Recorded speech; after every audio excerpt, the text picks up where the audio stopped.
पाकिस्तान सरकार के पेट्रोल और आटे पर सब्सिडी के ऐलान पर आईएमएफ भड़क गया। उसने पाकिस्तान की शहबाज सरकार की मंशा पर सवाल उठाया और दो टूक कहा कि पाकिस्तान ने इस बारे में आईएमएफ से कोई सलाह नहीं ली। मतलब सब्सिडी का ऐलान करके शहबाज सरकार ने अपने ही पैरों पर कुल्हाड़ी मार ली, क्योंकि दुनिया के देशों को कर्ज देने वाली संस्था आईएमएफ उसके इस फैसले से खुश नहीं है। पाकिस्तान सरकार ने पेट्रोल पर 50 रुपए प्रति लीटर की सब्सिडी देने का ऐलान किया है। इसके अलावा वहां की खैबर पख्तूनख्वा और पंजाब की सरकारों ने आटे पर 73 अरब पाकिस्तानी रुपए की सब्सिडी का ऐलान किया है, जिस पर आईएमएफ भड़क गया, क्योंकि उसका कहना है कि पाकिस्तान सरकार ने इस बारे में उससे कोई सलाह ही नहीं ली और अगर गरीबों को राहत देने के चक्कर में फिर कोई भ्रष्टाचार हुआ तो आईएमएफ पाकिस्तान को फूटी कौड़ी नहीं देगा। यानी सब्सिडी का ऐलान करके शहबाज सरकार ने खुद मुसीबत ले ली, जिससे आईएमएफ से मदद मिलने की रही सही उम्मीद भी खत्म हो सकती है। इधर पीएम नरेंद्र मोदी की सुरक्षा में हुई चूक के मामले में अधिकारियों पर एक्शन लिया गया। पिछले हफ्ते आई सुप्रीम कोर्ट की जांच रिपोर्ट में 9 लोग दोषी पाए गए थे, जिसके बाद पंजाब सरकार ने पंजाब के डीजीपी रहे सिद्धार्थ चट्टोपाध्याय समेत 3 अधिकारियों पर विभागीय कार्रवाई के आदेश दे दिए। पिछले साल जनवरी में जब प्रधानमंत्री नरेंद्र मोदी पंजाब विधानसभा चुनाव के दौरान फिरोजपुर में प्रचार के लिए गए थे, तब प्रदर्शनकारियों की वजह से उनके काफिले को बीच सड़क पर रोकना पड़ा था। उधर पुतिन के खिलाफ वारंट जारी करने पर रूस के पूर्व राष्ट्रपति दिमित्री मेदवेदेव ने इंटरनेशनल क्रिमिनल कोर्ट को परमाणु बम के वार से मिटा देने की धमकी दे दी।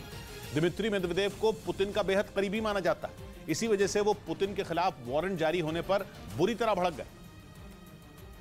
और इसी गुस्से में उन्होंने हाइपरसोनिक मिसाइल दागकर इंटरनेशनल क्रिमिनल कोर्ट को मिट्टी में मिला देने की चेतावनी दे दी।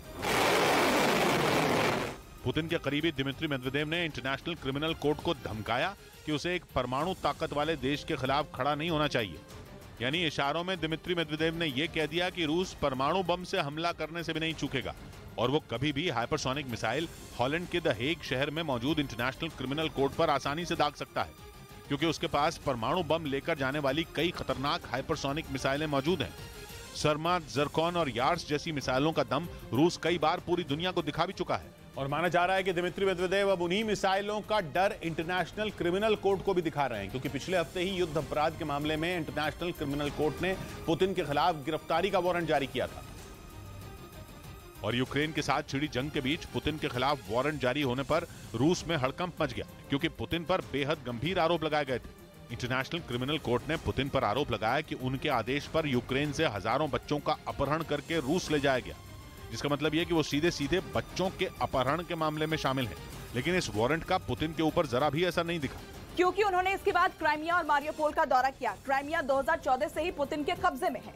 जबकि यूक्रेन के मारियोपोल पर रूसी सेना ने पिछले साल 24 फरवरी को किए गए हमले के 3 महीने बाद ही अधिकार कर लिया था। और इंटरनेशनल क्रिमिनल कोर्ट को ठेंगा दिखाते हुए पुतिन उसी यूक्रेन में पहुंच गए जहां से बच्चों को अगवा करवाने का आरोप उन पर लगा है, क्योंकि पुतिन को भी मालूम है कि उनके खिलाफ जारी गिरफ्तारी वारंट का उन पर कोई खास असर नहीं होगा, क्योंकि रूस इंटरनेशनल क्रिमिनल कोर्ट का सदस्य नहीं है,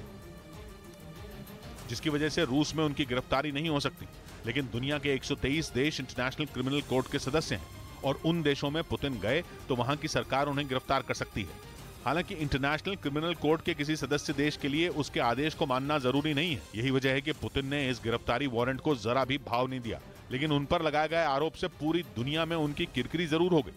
जिसने उनके करीबी दिमित्री मेदवेदेव को गुस्से से भर दिया और उन्होंने धमकी दे दी कि नॉर्थ सी में मौजूद रूस के जंगी जहाज से हाइपरसोनिक मिसाइल दागी गई तो हॉलैंड में मौजूद इंटरनेशनल क्रिमिनल कोर्ट का मुख्यालय मिट्टी में मिल जाएगा।